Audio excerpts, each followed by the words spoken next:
All right.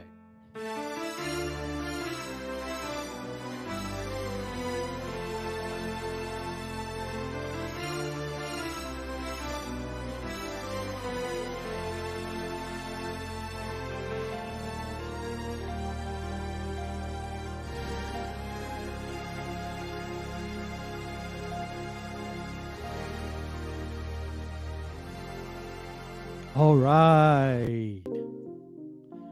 Good day, everyone, and welcome to this session of Truly Foundation and A Course in Miracles.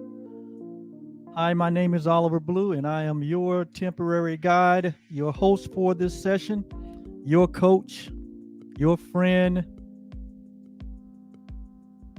Ultimately, I am you, and you are me, and we are one. Well, welcome back to another session on this beautiful fall day. The storm has come, and the storm has gone. It's like all the other objects and activities in life, they come and go. Everything in life comes and goes except for the one thing, and that is reality. And I am so happy and grateful this morning to announce that all of us, none excluded, none, but that all humanity is a part of that which does not come and go. In reality, we are a part of that which is permanent, not a part of that which is impermanent. So everything that is in objective form, everything that is in the form or the realm of thought or the realm of sensation, events, activities, relationships, anything that comes and goes, anything that is not stable, it is not a part of reality. But that which is real does not come and go. It has no beginning, it has no end, it has no age, it has no gender.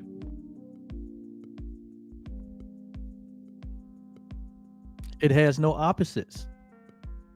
That which is eternal, it is that which is permanent or permanence. It's changeless, that which is unalterable. These are all aspects of reality. The Course says that everything that is under the law of love or the law of God, it doesn't come and go. It's always present. It says everything that God creates, it's eternal. It's always present. It says only God and only love can create reality. It's always present. But anything that we experience in life, even our bodies, our families, anything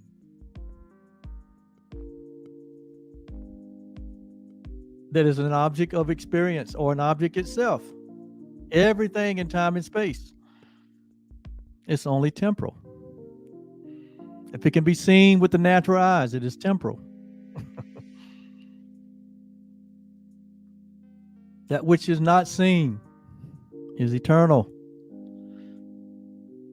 And so, again, I announced this morning to all humanity, all 8 billion of us, that we are a part of that. When I say we, I mean our true identity, the essence, the reality of who we are. We are a part of that which does not come and go. But we are part of that presence. We are a part of that reality that always has been, always will be. Yes, we are. If I would ask you if you were aware or if you were conscious, what would you say? What would your response be? You say, yes, I am. You would say, yes, I am conscious. Yes, I am aware. Oliver? Okay, well, you have answered the question. You said, I am conscious. I am aware. You said, I am. And what God created is the I am. And that is who you are. There's one thing that you're absolutely certain of. And that is that you are, that you exist, that you are conscious, that you are aware.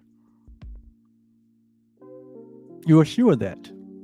Well, that is what God is. God is awareness. God is consciousness.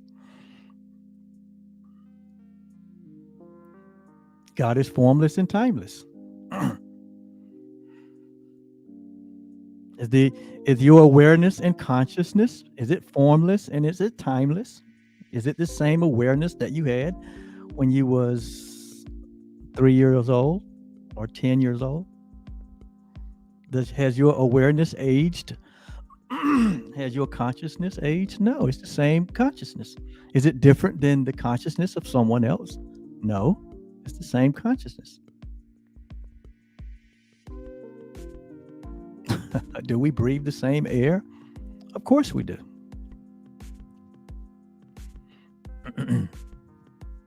So it's an acknowledgement of our oneness with the source of all life. It's our acknowledgement of our oneness with the source of all creation. We say, I am aware, I am conscious. And we use that phrase, I am, more than any other phrase our whole life. But in most cases, what we put in behind the I am is not true. And that's why we're going through this process of renewing our minds so that we align our I ams with the truth of who we are.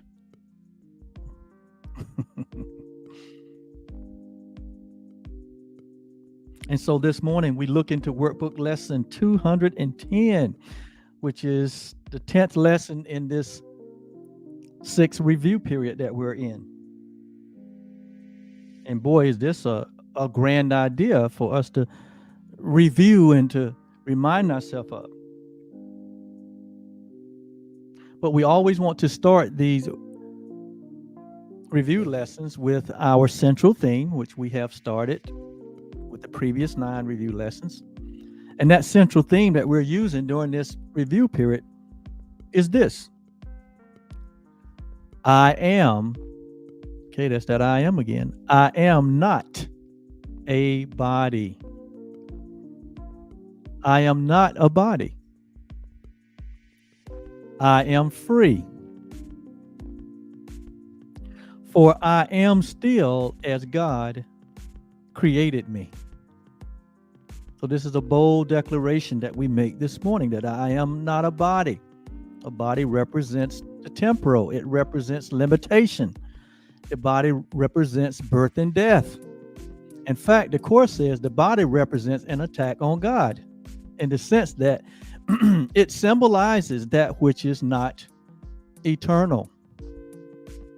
So in essence, it stands as an opposition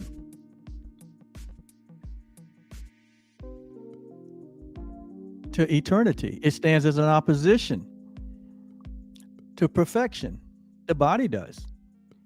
And so it's important that we realize that, yes, we have an awareness of a body by which we express ourselves through, but we are not that body. Just like you have a car in which transport you from place to place, but you are not the car. The car is simply a tool. The body is simply a tool. In fact, the Course said it will be a healthy, serviceable tool or instrument and serve us well, very well, if we don't lay upon it purposes it cannot perform, that the body will serve us well if we understand God's use for it, if we understand the usefulness that the body carries.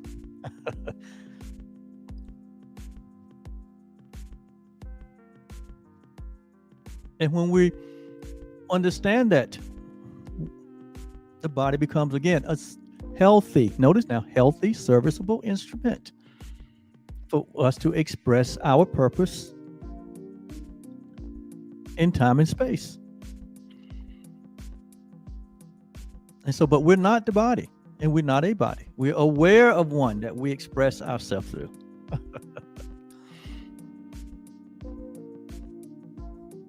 And so, today's lesson is a review of lesson 190. And the thought in that lesson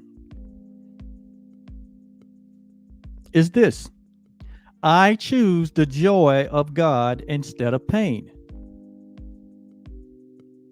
I choose the joy of God instead of pain. That was the idea that we covered in detail 20 days ago. And so it says, pain is my own idea. I love the course because it's pretty direct. It don't give you a story and then you have to interpret it. But it just tells you directly what the truth of the matter is. What are the facts? The fact is, it says, pain is my own idea. This is not a God idea. Pain is not something that God used to punish us. As many of us have had that idea come across our mind. Some of us still embrace that God uses pain to correct us, to punish us. God uses pain to repay us for our wrongdoings. That is an old wise tale, an old religious idea that is still promoted in some communities. It is not a thought of God. Pain is not a thought of God, but one that I thought apart from Him and from His will. Pain is not the will of God. Pain is not a thought of God, but it's a thought that I considered apart from God and apart from God's will. So the idea of pain comes from humanity. It says, it is God's will that we be joyous. His will is joy. And only joy for His beloved creation, which is you and me. That's the will of God for you and me. It's joy. Wholly joyous. Wouldn't that be the will that you have for your own creation, your own children? Don't you desire only joy for them and not pain? Of course, we have no problem with that. But some of us, and most of us, have been conditioned in this world that pain is an idea of the Creator. But we put that to rest today. And that I choose. Joy, I choose. Instead of what I made. That's the goal of today's lesson. Because joy is a choice. Pain is a choice. It's an insane choice, but it's a choice that we made. But from God's perspective, it's not even a choice. Because in God, there is no pain. There is no suffering. And we're not just talking about physical pain.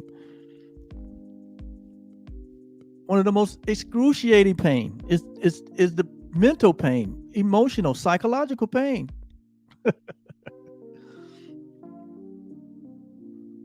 And what we conclude here is that even though mental, social, any form of pain, as we get into this, you'll see, any form of pain that we experience, somewhere it involves our choice. And the good news is what? We can choose differently, or we can choose again. And it is the intent of these teachings to help us to choose again, that we have the power to choose. If there's something in our life that is out of harmony, out of sort, if there's something in our life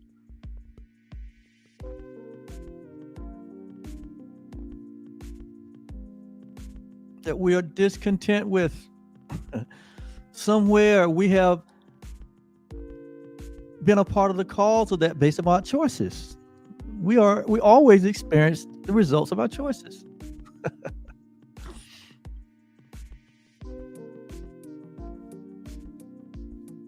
And some would begin to rationalize and say, no, that's not why I'm in pain. It's this and that and this, and start pointing outside of us. Well, you'll never resolve it.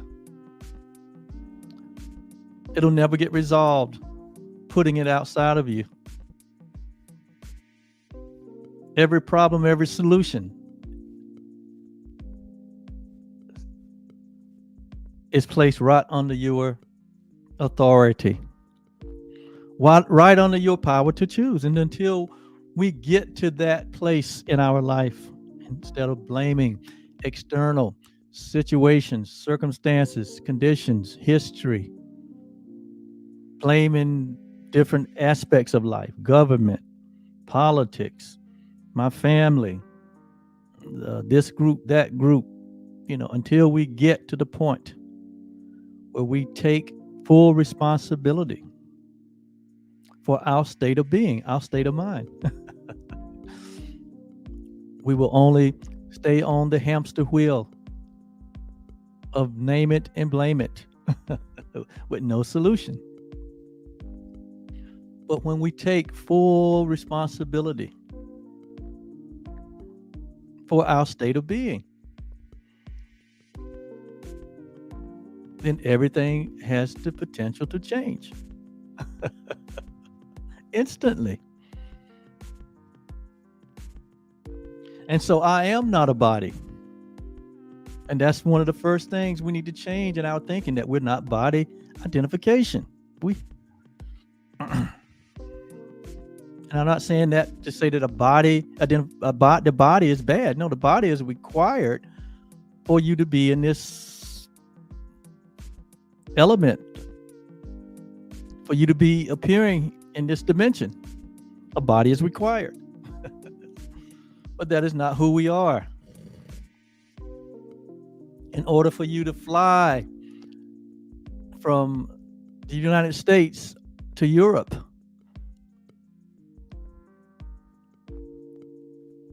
a plane is required, but that's not who you are. See? The body is required for us to be in this three-dimensional world, but it's not who we are. No matter how hard we try to make our identification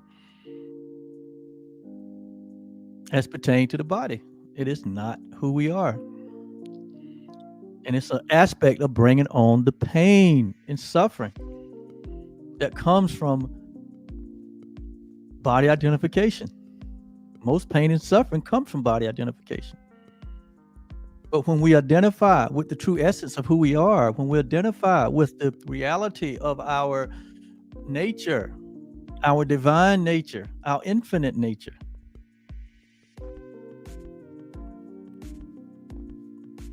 that's where the fullness of joy abides.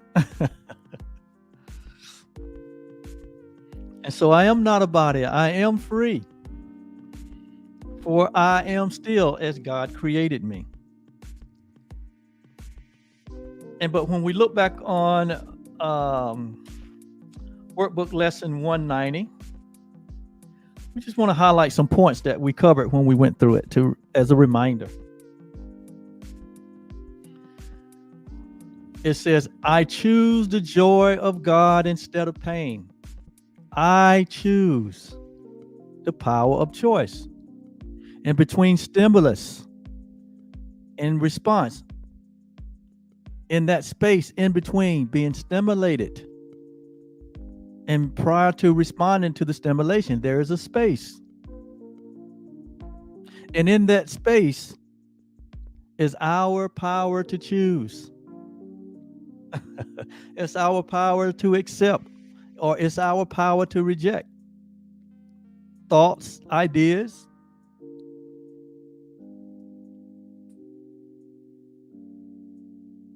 And in that power to choose lies our freedom.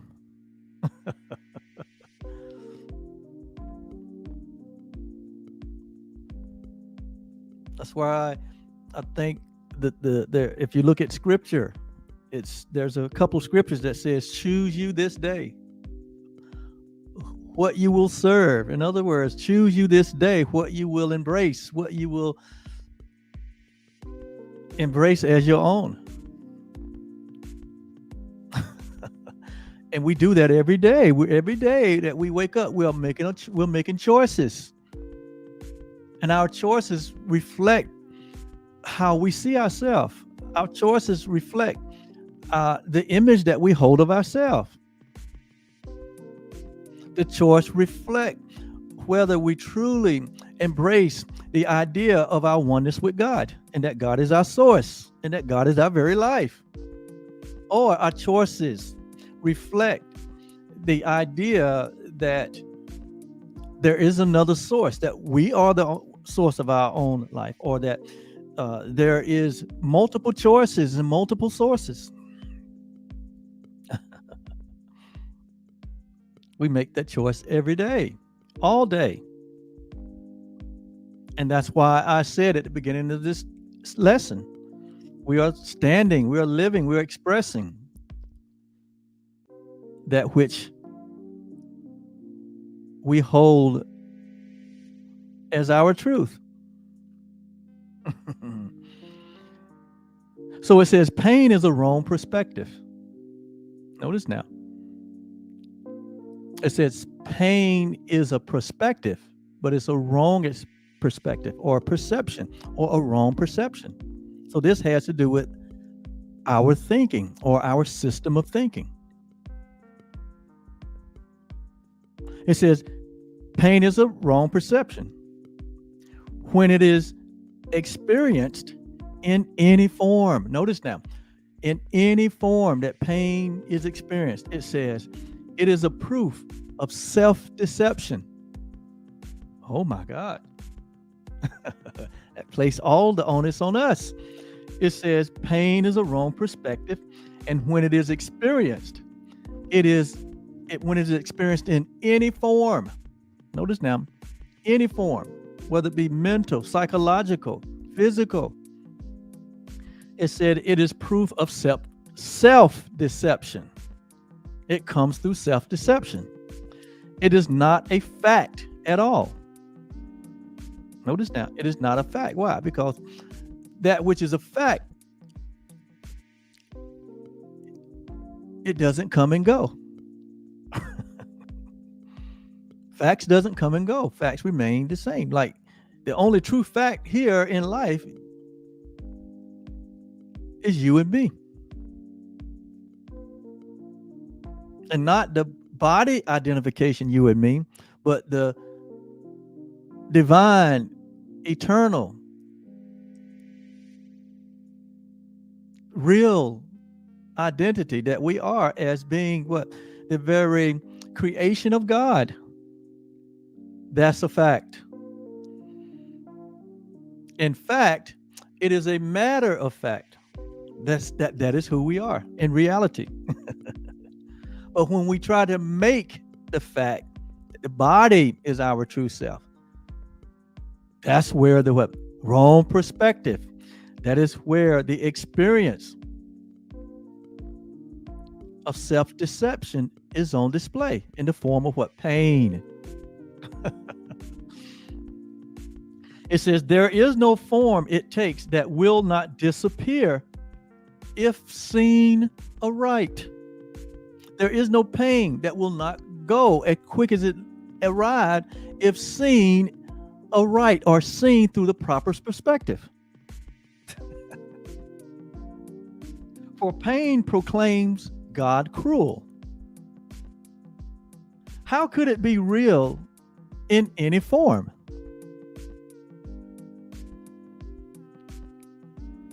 It witnesses to God the Father's hatred of his creation and sinfulness he sees in his creation and his insane desire to revenge the death. And his insane desire for revenge and for what? And for death. Can such projections be attested to? Can they be anything but wholly false? Pain is but witness to what God's created. And God's only creation is you and me. It says, so pain is but the witness to our mistakes and what we think we are. Pain is but a witness to our mistakes and what we think that we are. It's not a witness to what we are, but it's a witness to what we think that we are. It is a dream of fierce retaliation for a crime that could not be committed, for attack on what is wholly unassailable. And so what he's saying here is this whole idea about separation, this whole idea about humanity fallen from grace, this whole idea that humanity is separate from God, this whole idea that something could actually come and replace love. Something could actually come and change who we are, change us from what God created us to be. It's possible. That's what it's saying. It says, can this projection be attested to? It says, it is a dream of fierce retaliation for a crime that cannot be committed. And what is the crime that cannot be committed?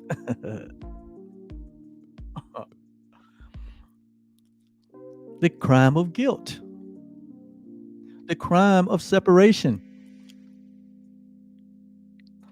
the crime of birth and death, the crime of suffering and poverty, the crime of scarcity, the crime of temporal, the crime of being something other than what God created us to be. That's the crime it talks about here, that is unassailable. It's impossible.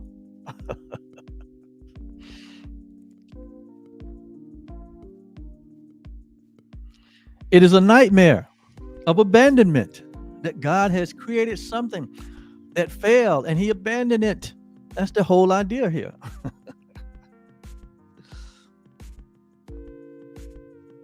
It says it's the nightmare of abandonment by an eternal love, which could not leave its creation, whom it created out of love. We were created out of love. And for us to be anything else but love, it would be that the Creator abandoned his very own creation. And that's impossible. Ideas leave not their source. We remain as what God created us. That's why I say that's a fact. That's a matter of fact. Your innocence remain intact. Your eternalness remain intact. Your glory remain intact.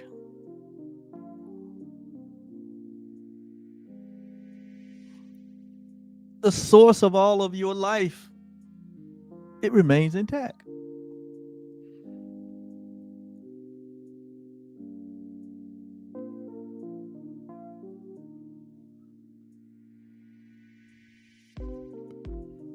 And that which is intact is what we have been reminded that is the only choice we have.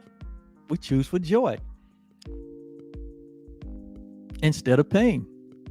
And to choose for joy is to affirm your true identity as one with God, that you share the same life, that you share the same being, the same self. You are the same self that God is. There's no difference.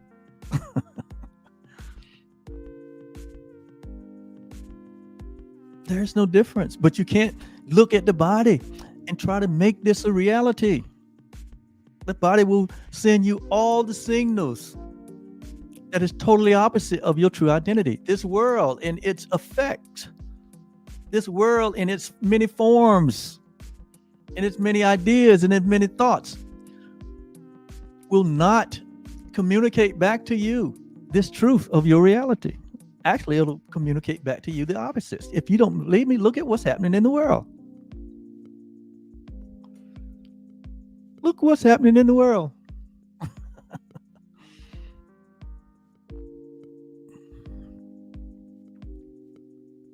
Pain is a sign illusions reign in the place of truth. Where? In our minds.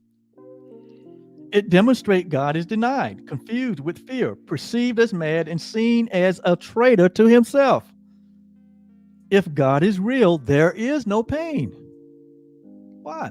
There is no pain in love. There's no pain in oneness. There is no pain in that which is perfect and complete and whole and holy. If pain is real, then there is no God. One has to be the truth. If God is real, there is no pain. If pain is real, there is no God. For vengeance is not a part of love. Pain is a form of vengeance. Vengeance is not a part of love. God is light, God is love, and in God there is no what? Pain. There's no darkness. There's no darkness at all, as John says. So what is the pain? Why do we experience it in the many forms? It tells us in the first sentence, pain is a wrong perspective. We have the wrong perspective about it. Pain represents a wrong choice of our identity. It represents a wrong choice of who we are.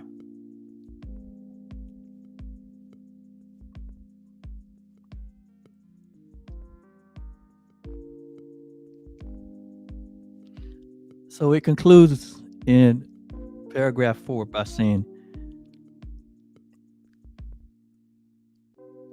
peace to such foolishness. Peace to such foolish ideas. The time has come to laugh at such insane ideas.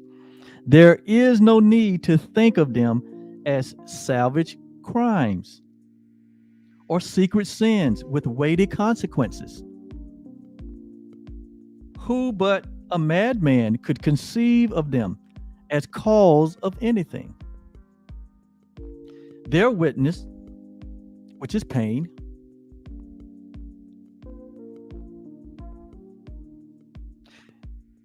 is mad as they. They who? The idea of separation. The idea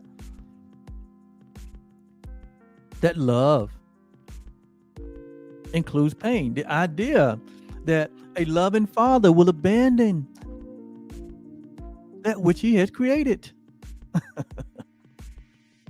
That's a mad idea. And it says, and no more to be feared than the insane illusions which it shields or which it covers up. That idea, any thought of separation from you and your creator, or from you and each other, when we think of each other as separate, we hold the perception and the idea based on any of the labels of this world that we're separate, that we're not joined with all humanity. That's the same idea of not being joined with God. That there is a difference, that there's really a space between us, that there's really a difference between us, that really there is no equality among us. That what God created is flawed. What God created is, a respect to person and to gender and to race and to nations and to political parties and religious ideas and all of the differences that we see in the world, where we judge one another as different to the point that we would bring pain and hurt to one another, where we would deny one another. All these ideas are the same. They all come out of the egoic idea of separation, that we're not one. That Humpty Dumpty did fall off the wall and break into billions and billions of pieces, and it's impossible to put it back together. All of these thoughts, all of these ideas are preposterous, and it's what brings on the pain. These ideas are the effects. The pain is the effects of this way of thinking. And that's why we're going through these workbook lessons, to get our thinking to align with the truth of who we are. I know this sounds theoretical in form, but you and I live day to day, and the things that the choices that we make, the perceptions that we hold in our minds. We know the judgments that we render upon ourselves and upon people. So this is not some hocus pocus idea we're talking here. This is where we live, where we're making choices moment by moment, where we are being inundated with thoughts that are arising in our awareness. What are we doing with them? How are we sorting them out? How are we navigating them? Or what are we using as the basis for the truth? What are we using for the basis of reality? What are we using for the basis of illusions or error or mistakes or wrong ideas? What are we using to determine what is right and wrong? What is useful? What is in all of our best interests? We share these thoughts, these truths that are self-evident in these lessons, so that we are equipped to not be conned out of our joy and peace and happiness, but that we be transformed by the renewing of our minds. That is where this is useful to us in every moment, in every day. This is not just, ooey gooey ideas that we can never experience. No, these are the ones that these are the ideas that you want to experience. You want to have a direct experience of the love that you are, of the love that we share, of the joy and the peace and the happiness and the abundance. The life more abundant, as our elder brother Jesus said, I came that you may have, notice now, that you may experience this life, not in some afterlife. There is no afterlife. There's only the one life. There is no afterlife. There's only one reality, and that reality is now, and it is present, in this present moment. So Jesus said, I come that you may have it. That means that you may experience it, that you may embrace it, that you may share it, that you may have life and have it abundantly. And that's available right now.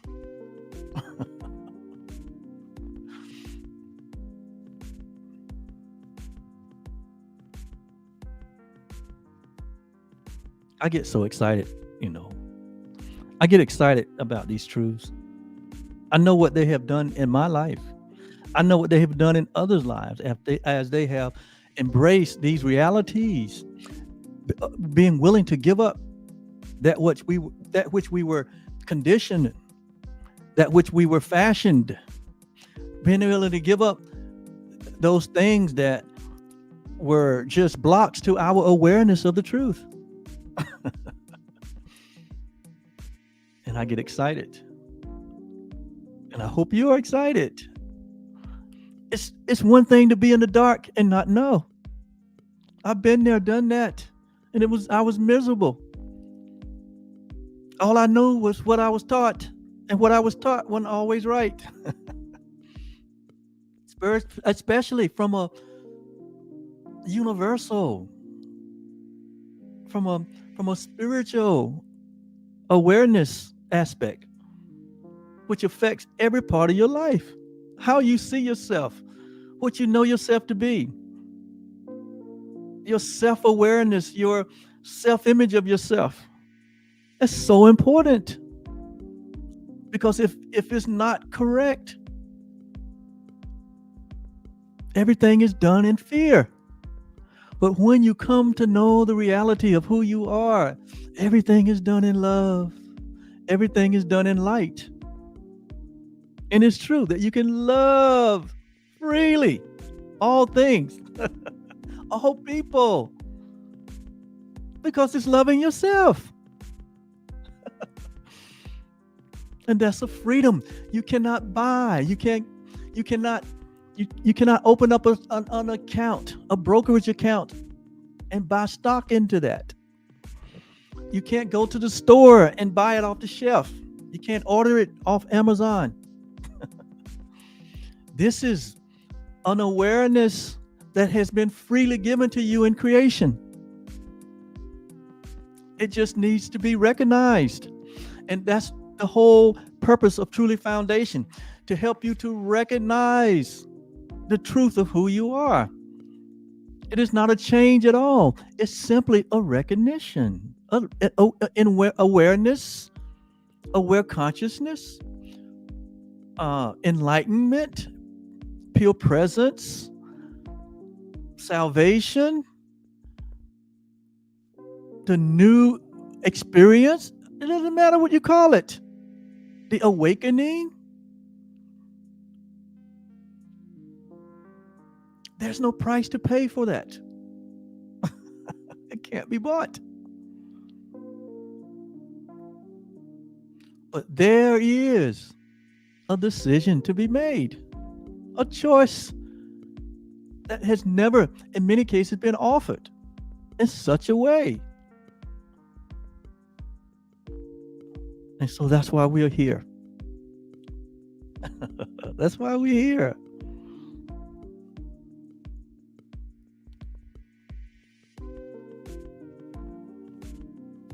It's sad to see people continue to suffer mentally, psychologically, emotionally.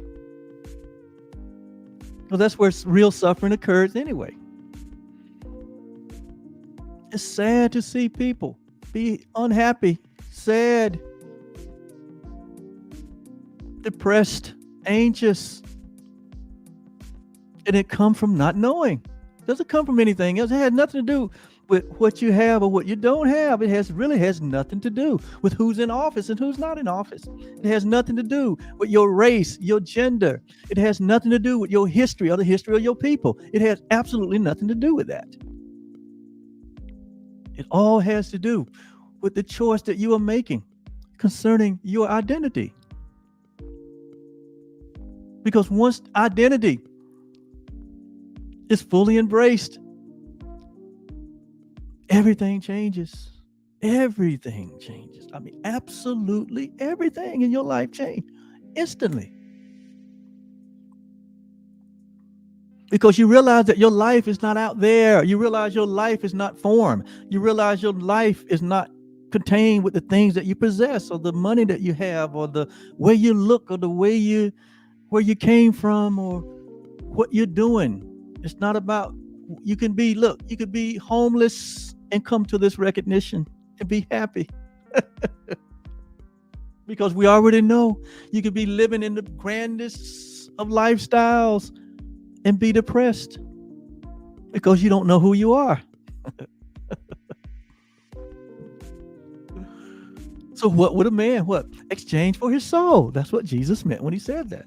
What would you give up not know yourself? How, to what extent would you go to not really knowing yourself? What person on this earth is more valuable than the knowledge of yourself? What relationship? What deal you can make? What on earth is more valuable than the knowing of the self?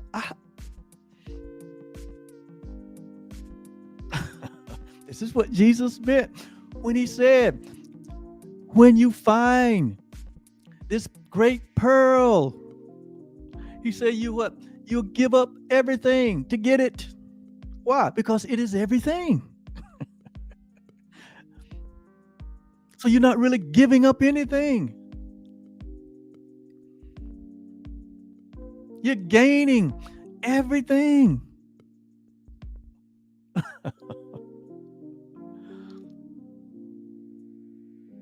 I think I got off track here a little bit. Let me get back on track.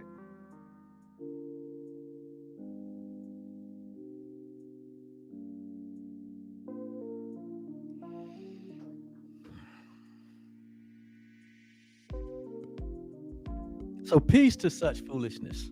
Peace. It's insane. Peace to insane thinking. We're correcting that. It is your thoughts alone that causes you pain. Now this section I'm getting ready to go through now, hear clearly. Hear clearly. It is your thought alone that causes you pain. Your thought, my thoughts alone, is what causes pain. It's my perspective. It's my perception. What's the source of it? Where am I coming from? Because what? It is my thought alone that causes pain. In whatever form we experience it. Nothing external to your mind can hurt or injure you in any way. Listen here. This will set you free. Nothing external to your mind can hurt or injure you in any way. And if we believe that there is something external to us that can hurt us, that believing is what is the source of the pain. It's that thought alone that is the source of the pain. So it's the perspective, like it said in sentence 1. Pain is a wrong perspective. There is no cause beyond yourself that can reach down and bring opposition. Opposition doesn't come from outside. It comes from within yourself.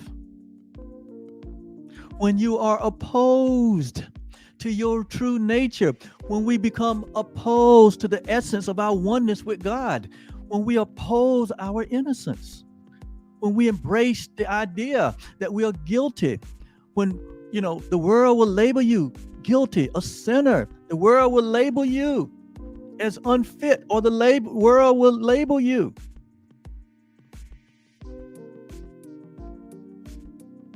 as blame. Paul said that it was preordained before the foundation of the world that we will be holy and without blame before God.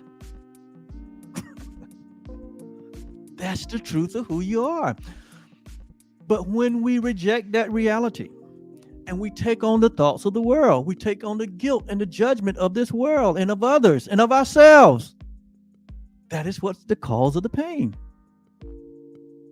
It's our embracing a wrong perspective of ourselves. It's our embracing a body identification of ourselves. When we say, well, I'm this race, I'm that gender, I'm that nationality, I'm this, everything is based on our body birth and the characteristics of our body birth. And we can only see from our body birth, from our race. We can only see from the perspective of form and labels that the world have put upon us, limitations that the world have put upon us. When we embrace that as our own, you know how we say, oh, these are my people. No, all people are your people. It's nothing wrong with acknowledging, that you came through this culture, or you came through this race, or came through this community or nation. There's nothing wrong with that. But it becomes a limitation. It becomes a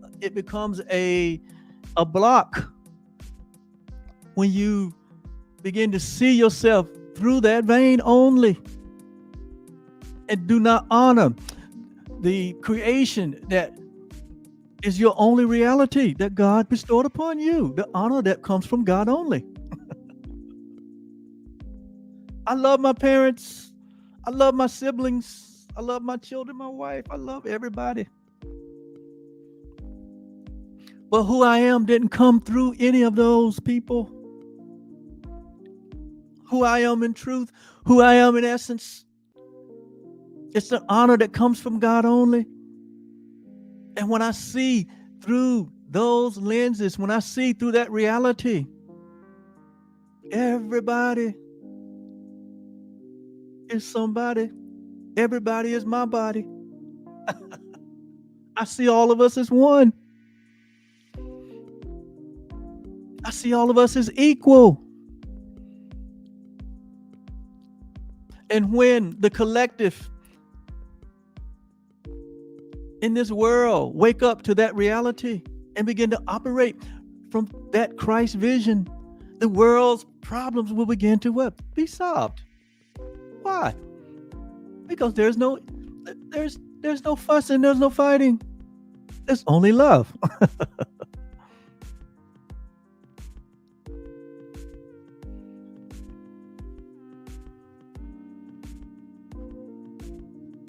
So nothing external to your mind can hurt or injure you in any way.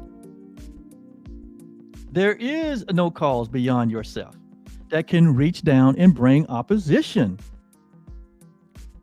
No one but yourself affects you.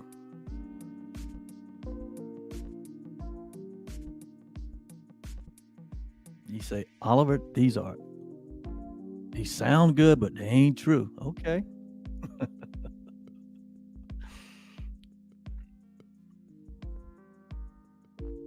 What is it how much pain is it going to take before we realize that what we're working with is not correct? How much pain is it going to take before we become like the prodigal son and come to ourselves and embrace the truth that is true always? How much? Some of us, we know, have higher pain tolerance than others. How much suffering do we have to endure before we say, I give? This must be a better way. I don't have a lot of tolerance for pain. I have very little tolerance for pain. And I guess that was a good thing, because it was the pain of not knowing myself that caused me to go on a search for my true identity. And the search is over.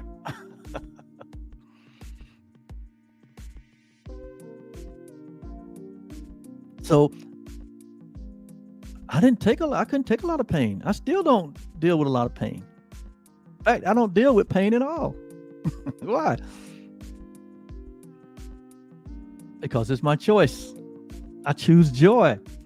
The joy of God instead of pain. Just that simple. I'm not some super duper guy. I just here, like the rest of us, seeking to know the truth. And I have found that truth in my oneness with my Creator, and I have accepted it for myself. So in love, there is no pain. I'm not saying that pain does not present itself. I'm not saying that the idea of pain and suffering don't present itself to me every day. But I choose at each and every moment to embrace the reality of my oneness with the Father and with all humanity. It's just that simple. And it's going to tell us when we do that what happens. It's going to tell us here in a minute. I'm not just talking, It says, no one but yourself affects you. There is nothing in the world that has the power to make you ill or sad or weak or frail.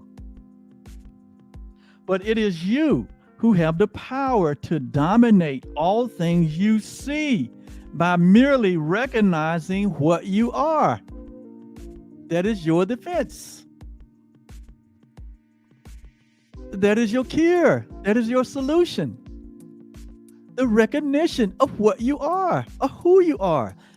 It says, there is nothing in the entire world that has the power to make you ill or sad or weak or frail. But it is you who have the power to dominate all things that you see by merely recognizing what you are. That is so important. That is the truth. That is true always. That is the truth that sets you free. Jesus said, you shall know the truth, and the truth that you know will set you free. So when you know who you are in God, that is your freedom. That you are not indeed a body, but you are free, and that you remain as God created me.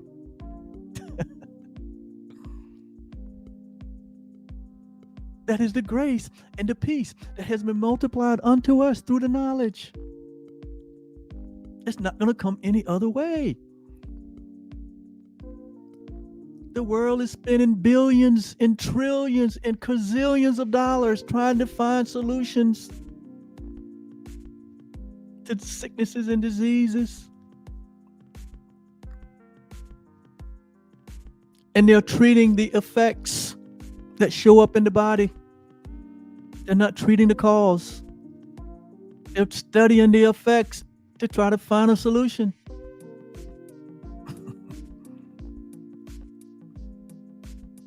The solution is in the cause. The cause is our not knowing who we are.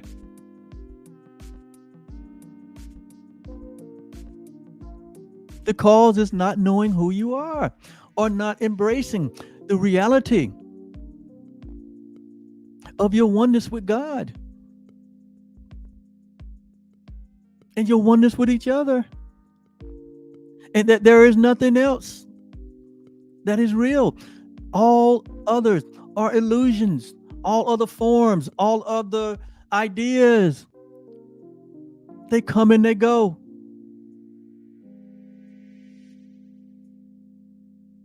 So the choice is ours. Whose report will you believe?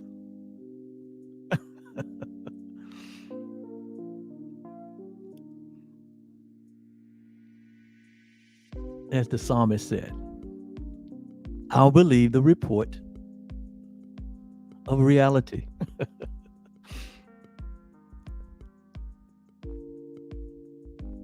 As you perceive. Remember, pain is the wrong perception or the wrong perspective. And now it goes back to that. He said, as you perceive the harmlessness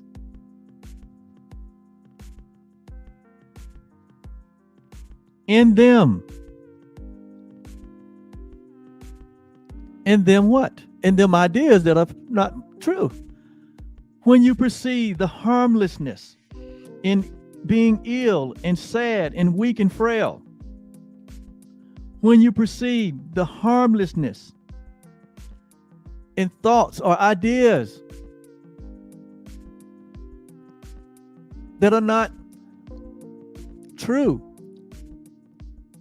When you perceive the harmlessness in a thought and an idea that is not of God, when you perceive, when you practice, and now you get proficient and become a master of perception, as our elder brother showed us. Jesus was a master of perception.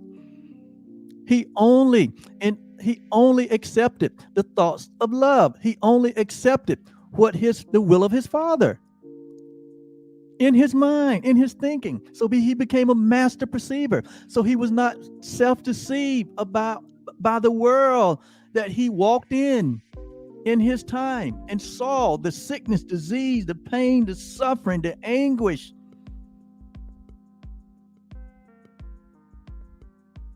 That humankind was going through, because he knew it was all an illusion. It was all a fluke, because they had not embraced the reality of who they were. And so he came with the message of the fatherhood of God and the brotherhood of man. And for that, they took him out. They took him out. Why? Because his message was a threat to their income. His message was a threat to the establishment's income. It was a threat to their control. Even today, we have the same thing going on in political, in religious, in business, in arts, in science, in athletics, in every industry. We have the same rejection of the truth going on. Why? Because it threatens their income. It threatens their control. And so they will look to stamp out the truth when it appears. They will look to disarm reality when it's spoken.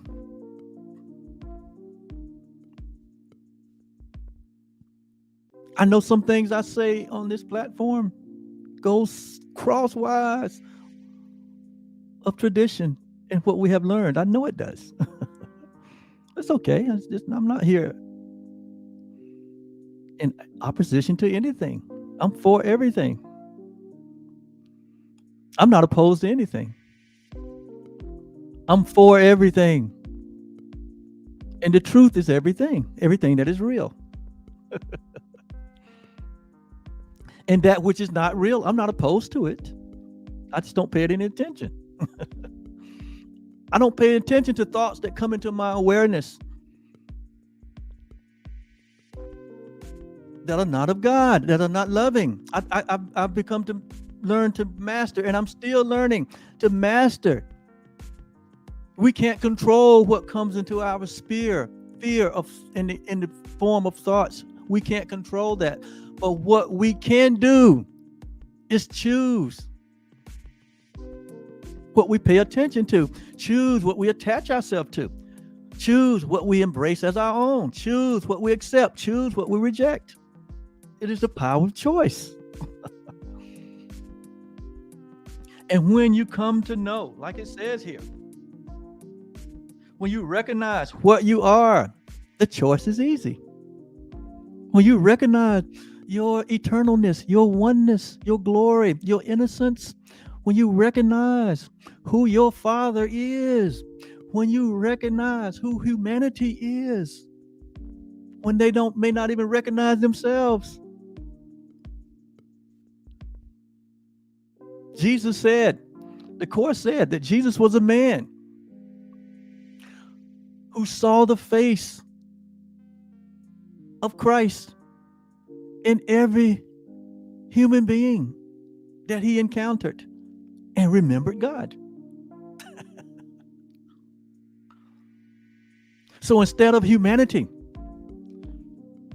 from a wrong perspective, causing us to think differently about people or less of people, or bringing in indifferences, when you have the right perspective, because you know who you are, people, in all people, you begin to see the face of Christ in every human being, and you remember God. and you remember who you are, and you remember who they are.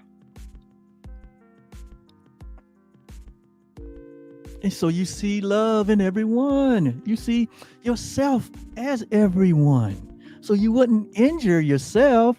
You wouldn't bring harm to yourself. No, you would love yourself.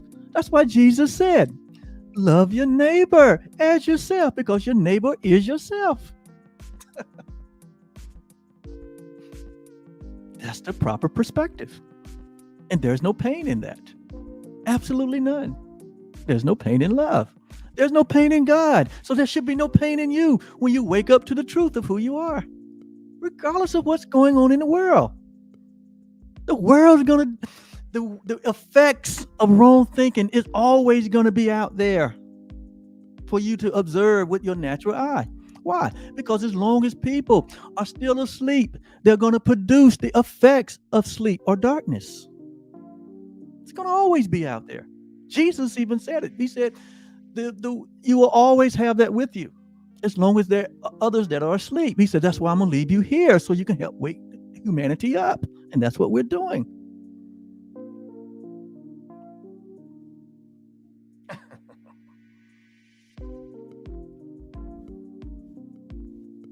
He says, so as you perceive the harmlessness in everyone, they will accept your holy will as their very own. So you begin to stand in a place where you understand there is no enemy. There are no enemies in life. There's no enemies to God. There's only a dream of enemies. And so in your communication, you won't be talking about the enemy this and the enemy that. You got to watch out for the enemy. There is no enemy. There's only an enemy that is fearful. That's the enemy. That's what has to be renewed. Thinking about an enemy brings on pain. There is no enemy.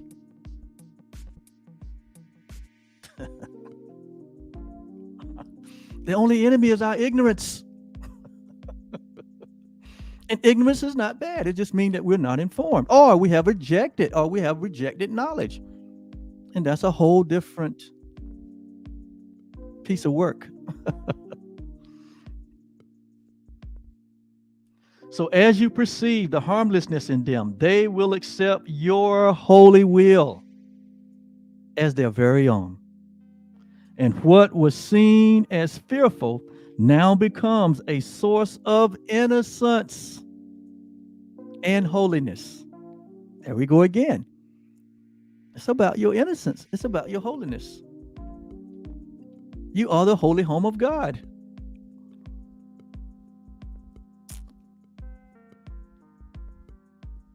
The Son of God, the daughter of God, all God's creation is innocent. It's guiltless.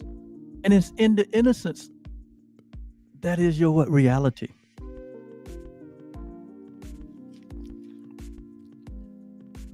So it goes on to say, my holy brother, think of this for a while. The world you see does nothing. So in reality, from this perspective that I just went over, the world really does nothing. The world just communicates back to us what we're thinking. When it gets informed, it's just communicating back to us what humanity is thinking. So when you see the world producing effects that are painful, that are suffering, that are opposite to love, it's just a reflection of what's in the mind of humanity.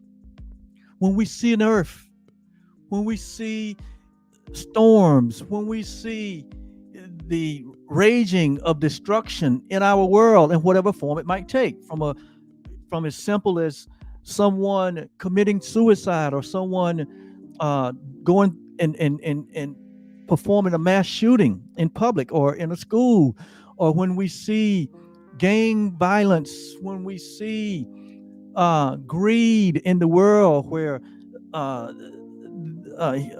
one would take and hoard up all the resources for themselves. Where we see nations warring against nation, earthquakes, storms, when we see every form of destruction that we see in the land, it's just a reflection of the state of mind of humanity. This glass can't hurt no one. This chapstick can't hurt anyone. This mouse won't harm anybody.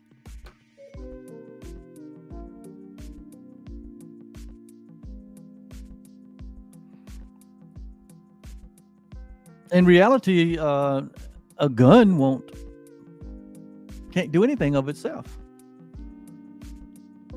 But when we take these things in forms and use it to hurt one another, it's a reflection of what's in our minds. And so what needs to be healed is the mind, not the form. What needs healing is our minds. So my holy brother, think of this a while. The world you see does nothing. It has no effect at all. It merely represents your thoughts. It represents our thoughts. The condition of the world represents our thoughts.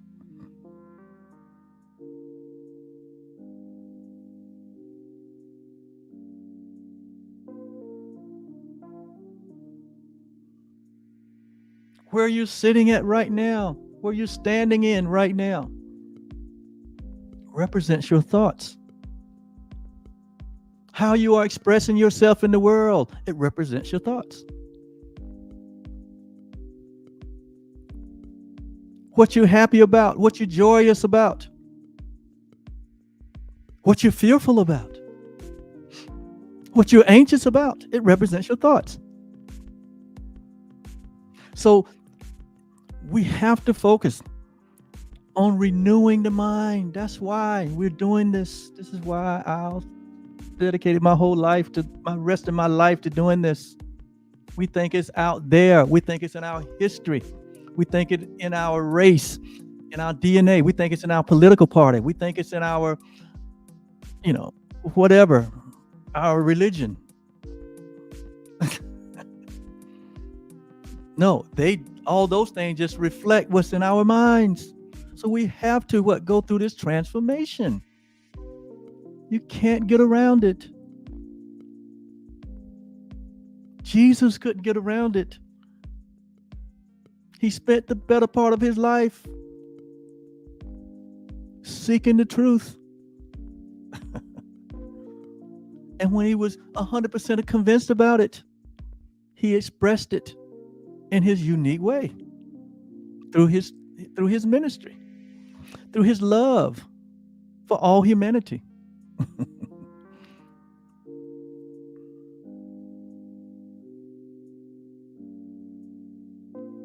Therein lies his peace. Therein lies your peace.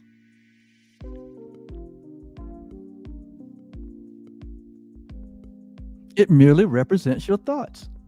The world does. It says, and it will change entirely as you elect to change your mind and choose the joy of God as what you really are. Until we embrace what we really are, there is no joy and there is no true peace, no lasting joy or peace. Regardless of what we possess or don't possess, it's not about our possessions. It's about our awareness, our consciousness.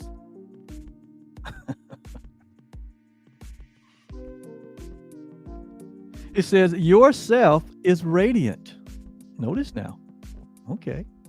Your true self is radiant, or it radiates light in this holy joy. It is unchanged and unchanging and unchangeable forever and forever. And would you deny a little corner of your mind its own inheritance? and keep it as a hospital, notice now, for pain? Would you allow any part of your mind to become a hospital for pain? Because you're still rejecting the truth of who you are. A sickly place where living things must come at least to die. The world may see, or the world may seem to cause you pain. Notice now, it seemed to cause pain. And yet the world is causeless. The world don't cause anything. It has no power to cause. Why? Because it's an effect. It cannot make effects. As an illusion, it is what we wish. Your idle wishes represent its pain. Your strange desires bring it evil dreams. Your thoughts of death envelop it in fear, while in your kind forgiveness does it live. So all sickness and pain comes from our thoughts. And if there's ever a experience of correction, it will come through the changing of our thoughts, not through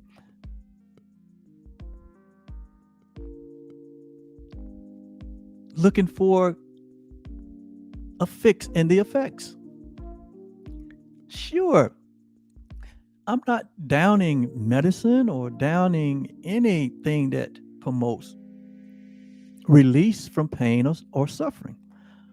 But what I am bringing clarity here is about that true, lasting correction and healing has to happen within our mind, within our thinking.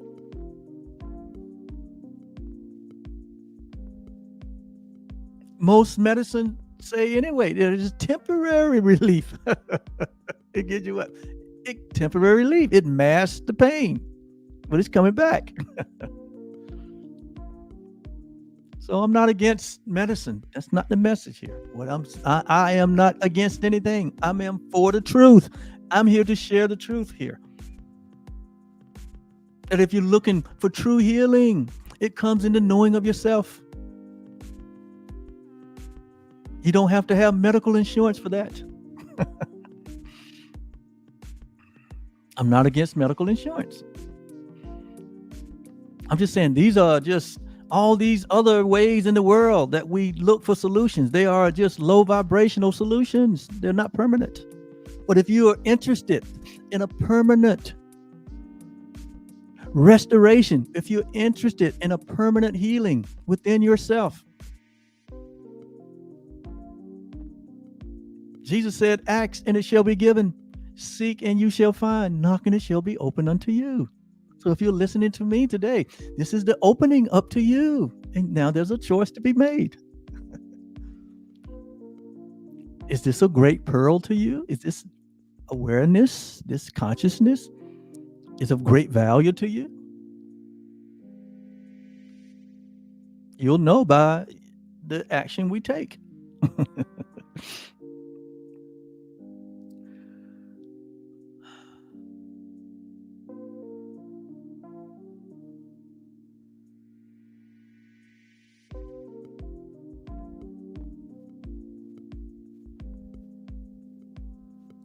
And then here comes the idea of forgiveness again.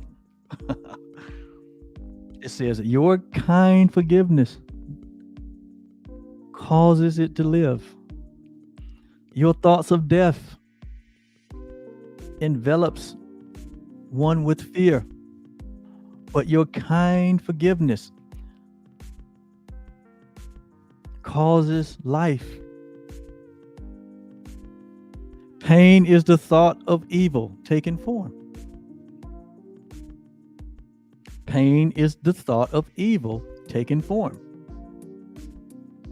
and working havoc in your holy mind.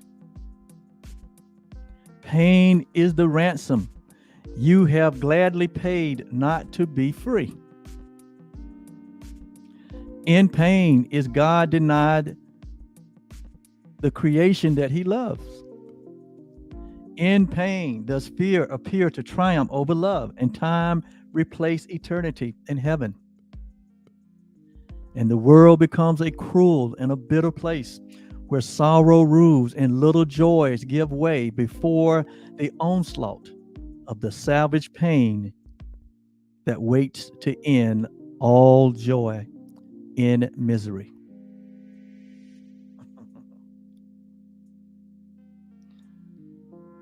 But here's the cure. Lay down your arms. What are arms? What are you referring to here when you say lay down your arms?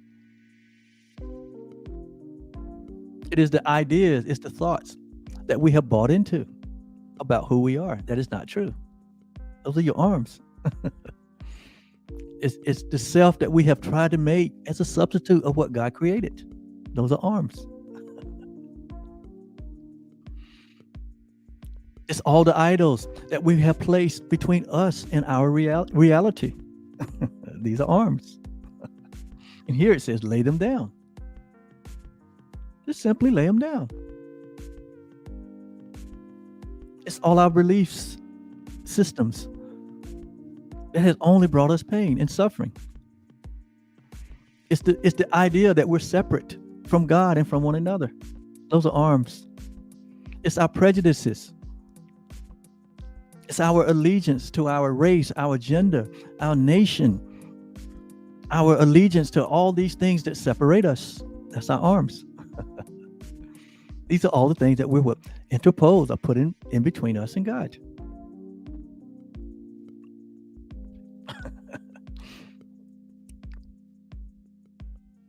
It says, lay down your arms and come without a defense into the quiet place where heaven's peace hold all things still at last. Lay down all thoughts of danger and of fear. What are you feeling endangered about? What are you fearful of? He said, lay it down. Let no attack enter with you. What have you been, or who have you been attacking? Have you been attacking yourself? Have you been so disappointed in yourself, hard on yourself? Those are arms. Have you been hard on someone else? Who have you withheld your love from? Who have you thought have done you so wrong that you can never, ever speak to them again? That's what arms. Those arms are full of pain and suffering. It says, lay down the cruel sword of judgment that you hold against your own throat, and put aside the withering assaults with which you seek to hide your holiness.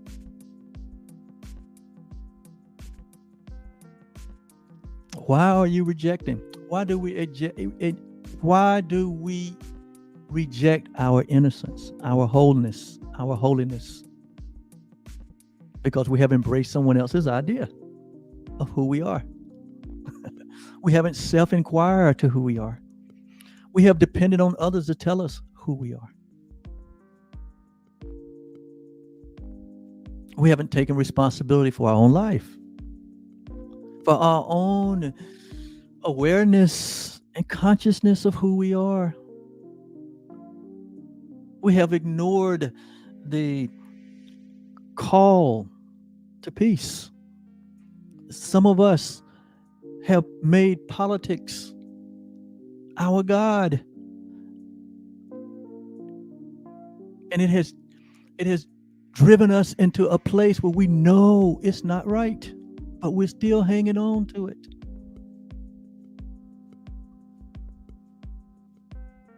Some of us have made fear-based theology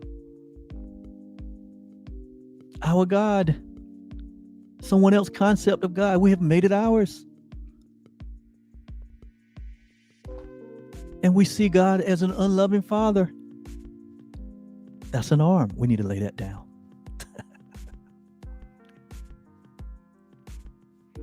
Some of us have been hurt to the core many times, and we have allowed that hurt to become our God, our idol, our reason for not being loving, our reason for not pursuing the knowledge of ourselves. And so we've made that arm our God. But today we lay them down, all of them, every one of them, because they hide the light of God that's in us. We let go of every grievance. It hides the holiness that we are. It says, here will you understand there is no pain. Where will you understand there is no pain? When we lay down all of the illusions, all of the idols, all of the wrong ideas about ourselves and about each other and about our Creator. Here we will find there is no pain. Here does the joy of God belongs to you.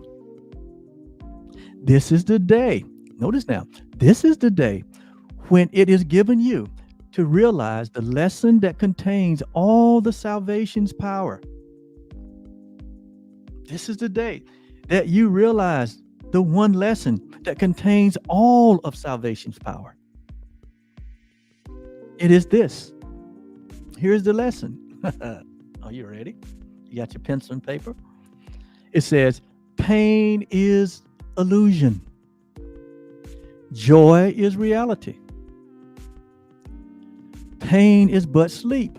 Joy is awakening. Pain is deception. Joy alone is true. Jesus said through the psalmist, in thy presence there is fullness of joy and pleasures forevermore. In what presence? In the presence of truth, in the presence of who we are, in the knowing of yourself. That's where the fullness of joy is. There is no pain in the fullness of joy. I'm not talking about something that I just read. I'm talking about something that is a reality that can be experienced.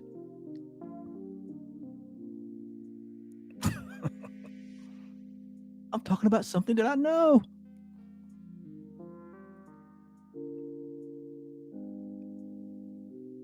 And it's for everyone. No exception. Nothing disqualifies anyone.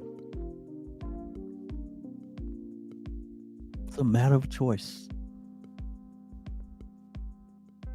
It's a matter of choice.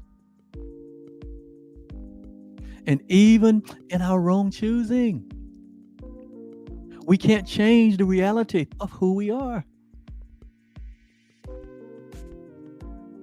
We can only experience pain and suffering needlessly.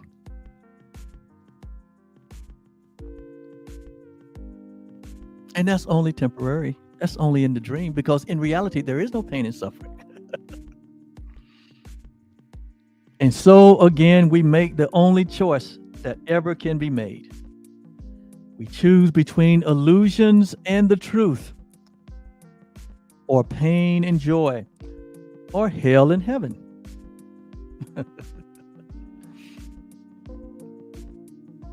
Let our gratitude unto our teacher, your internal teacher, your real you that loves you, that is you. No, he's not talking about some external teacher, but your teacher, your remembrance of who you are, the reality that remains in you. Let our gratitude unto our teacher fill our hearts as we are free to choose our joy instead of pain, our holiness in place of sin conscious. sin consciousness, the peace of God instead of conflict, and the light of heaven for the darkness of the world. Oh my goodness. Just let all that soak in. That is enough for 100 lifetimes to meditate on.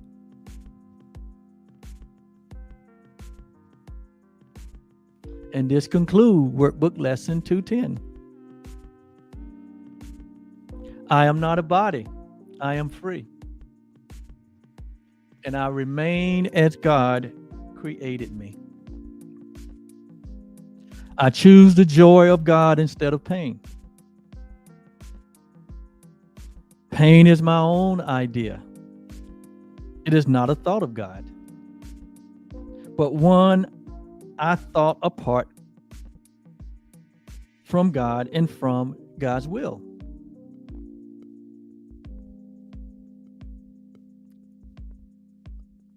My reality, God's reality, your reality is joy. And only joy for all creation. And that I choose instead of what I made. I am not a body. I am free. For I made that. Humanity makes the body.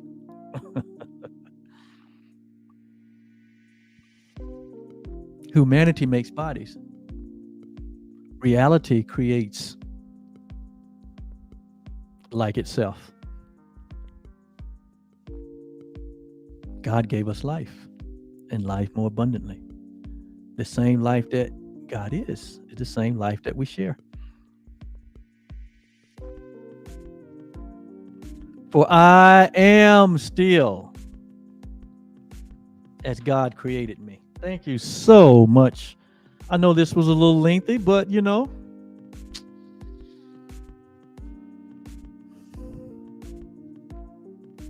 whatever it takes. Whatever it takes to have the peace of God restored to our minds. Remember the the lesson that said, I want the peace of God? It said that means nothing if you don't really mean it. But to mean it is everything. And if you really mean that you want the peace of God, you want to know yourself, then you will be willing to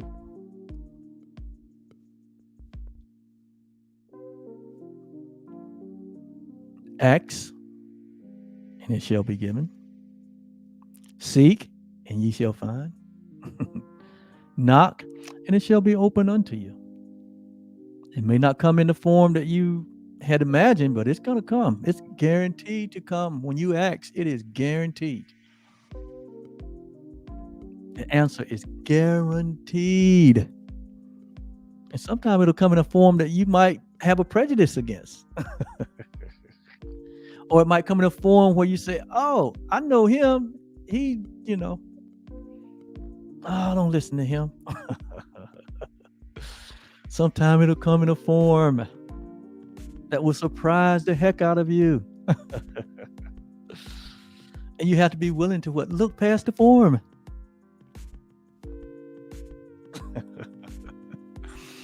I love you too. Thank you so much for being here.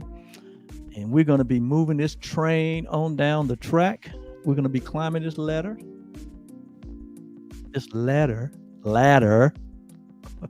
Each and every day. So join us here on Truly Foundation. This platform is for you. Just for you. Just think about it. God thought about you and made this platform just for you. Thank you so much. Have a blessed day.